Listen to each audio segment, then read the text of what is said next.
বাংলাদেশে যে ঘটনাটি ঘটেছে যদি নিতে পারতাম তাহলে আমি নিতাম, তাহলে নির্মম ইতিহাস।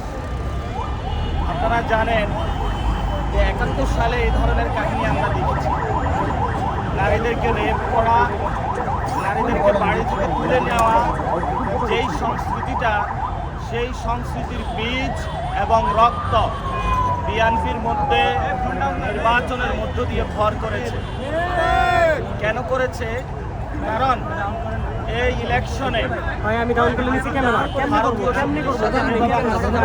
চলেছিল এবং হাসিনার সন্ত্রাসী বাহিনী ধানের শীষে ভোট দেওয়ার কারণে যেভাবে রেপ করেছিল, তেমনিভাবে ভারতীয় রক্ত এখন বিএনপি নামক দলটির উপরে ভর করেছে।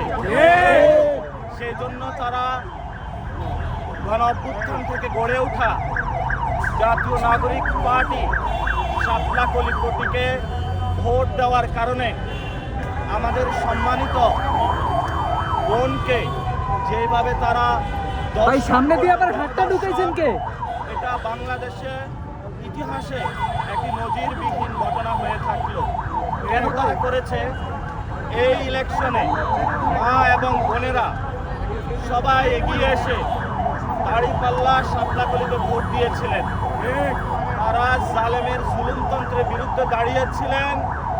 যদি এটা অন্যায় হয়, এবং আমরা বিভিন্ন জায়গায় দেখেছি আমাদের অনেক ভাইকে খুন করা হচ্ছে, বাড়িঘর হামলা এবং মামলার মধ্য দিয়ে তাদেরকে নিয়ে যাওয়া হচ্ছে। আমরা অতি দ্রুত বাংলাদেশে আমাদের জন্য নিরাপদ একটি বাংলাদেশ চাই, যেই বাংলাদেশে ভারতীয় শক্তির নতুনভাবে আঘাত গোষ্ঠী বিএনপি কোনো নারীদের উপরে ধর্ষণ তো দূরের কথা, একটি কটু কথা বলার সুযোগ পাবে না।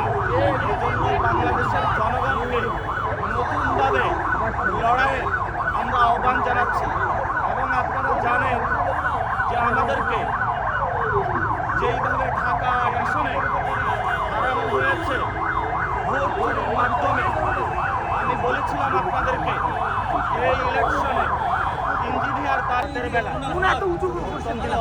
কি দেখছেন? মর্মাহত এবং দাঁড়িয়েছে।